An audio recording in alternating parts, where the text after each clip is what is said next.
Vamos con la previa del Real Madrid-Manchester City. Viene un vídeo especial. Dentro vídeo.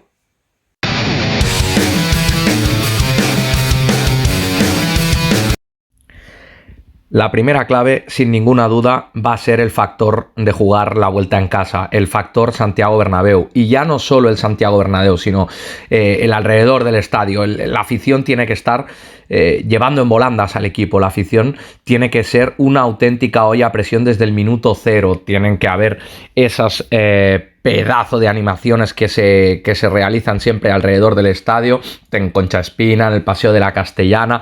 Eso tiene que ser un auténtico hervidero, y luego la afición tiene que presionar desde el minuto cero, incluso aunque se vean momentos muy crudos, porque desde luego en esta competición hay que saber sufrir, siempre lo digo, en estos grandes partidos hay que saber sufrir, con lo cual la afición no se puede venir abajo en caso de recibir un gol.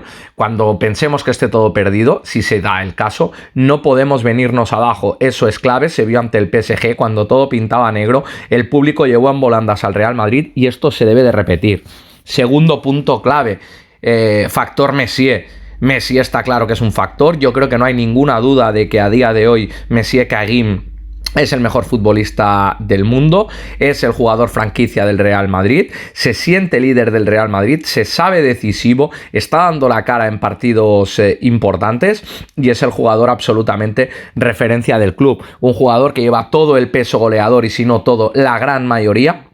Y creo que el Real Madrid tiene que llevar rédito de él, incluso cuando hay partidos en los que parece que no va a aparecer, los grandes cracks acaban apareciendo en las grandes citas, con lo cual no voy a decir que todo tenemos que fiarlo a Messier, pero sí que es nuestro jugador más importante. Tercer factor, el factor Vinicius Junior, y esto va a ir un poquito ligado con otro punto que veremos más adelante. Vinicius Junior tiene que ser un auténtico puñal, y lo vimos en el segundo gol del Real Madrid en el Etihad, que Vinicius, explotando ese extremo, puede hacer pero que muchísimo daño. Si no es excelente definiendo, que no lo es, y que todos lo sabemos, Vinicius el primero, que sirva de balones a Benzema, pero desde luego Vinicius, a nivel de generación de juego, tiene que ser el futbolista que desequilibre y ponga contra las cuerdas el planteamiento del Manchester City. Tiene que hacer que Pep Guardiola se las vea y se las desee para plantear cómo parar a este tío. Y esto nos lleva al punto 4, que es el planteamiento que llevamos nosotros. Se especula mucho acerca del 4-4-2 o del 4-3-3, qué es lo que debe de hacer Ancelotti. Yo creo que debe de proteger el centro del campo con un 4-4-2. Creo que el partido de Fede Valverde, que es el hombre que tiene que jugar en la posición de comodín, y la voy a explicar ahora, esta posición, que es, lo primero, tapar a De Bruyne. Hay que neutralizar a ese futbolista porque es la clave de la generación de juego, sobre todo de la parte ofensiva del Manchester City. Si logramos esto con Fede Valverde, tenemos mucho ganado, y por tema de fondo y despliegue físico, ¿qué mejor futbolista que Fede Valverde? ¿Y esto qué tiene que generar? Que Luka Modric lleve la batuta y no se tenga que sacrificar tanto en tareas defensivas. Luka Modric tiene que llevar la batuta en cuanto a la creación de juego. La presencia de Casemiro, desde luego, va a ser clave, en el sentido de que así Toni Kroos va a jugar liberado, y Toni Kroos tiene que dar no uno, sino dos pasos al frente y mostrar lo bueno que es con el balón en los pies. Ya no tenemos la excusa de que Kroos va a jugar de 5, Toni Kroos va a jugar liberado, Toni Kroos es quien tiene que iniciar la sala de máquinas, pero Luka Modric es quien tiene y debe marcar los tempos del partido, y para ello pues el que debe de sacrificarse en esas labores de apoyo a Casemiro sobre todo es Valverde. Lógicamente todos tendremos que remar y que trabajar, pero especialmente es Fede Valverde quien tiene que tener en la cabeza a Kevin De Bruyne. Siguiente punto que yo creo que es fundamental es el punto de las sustituciones. Independientemente de que se lleve a cabo el planteamiento que yo creo, que es primero empezar con 4-4-2 y luego pasarnos al 4-3-3, han de ser clave las sustituciones. Creo que jugadores como Camavinga, como Marco Asensio y como Rodrigo Goes, que probablemente no sea titular en este partido de vuelta, tienen que dar el callo en caso de entrar al terreno de juego. Estos futbolistas tienen que estar preparados porque pueden ser tan importantes o más que jugadores que han salido de titulares, y más a sabiendas de que es un partido en el que lo físico va a contar y mucho, con lo cual si entran con piernas frescas tienen que aprovecharlo. Sexto punto clave, para mí los puntos débiles del City y veo tres muy claros. El primero, el lateral diestro, y ahí enlazo con Vinicius. Ahí es donde Vinicius como extremo zurdo tiene que explotar, tiene que comerse esa banda, tiene que ser un auténtico dolor de muelas para quien juegue de lateral diestro en el Manchester City. Me da igual que sea Stones, me da igual que sea Walker renqueante, me da igual que sea Fernandinho. Vinicius Junior tiene la llave para volver loca a la defensa citizen, y su apoyo, lógicamente, no debe ser otro que Messier.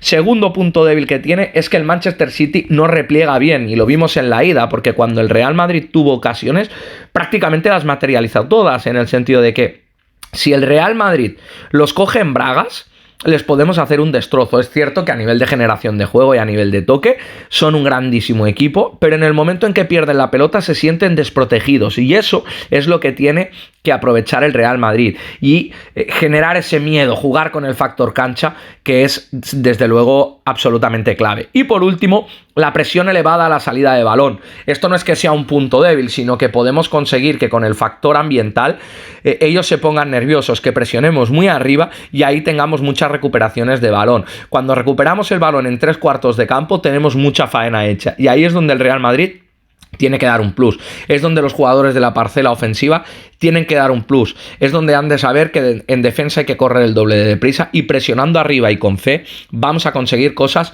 muy muy importantes. Y por último, la historia del equipo, las grandes remontadas, porque lo hemos hecho antes, porque lo hemos hecho en la historia reciente, porque se lo hemos hecho al Paris Saint-Germain, se las han visto canutas, venían con superestrellas, venían siendo un equipazo, íbamos a ser prácticamente un sparring para el Paris Saint-Germain, y cuando llegaron al Bernabéu se cagaron patas abajo. El Chelsea se vio ya con la eliminatoria de su lado.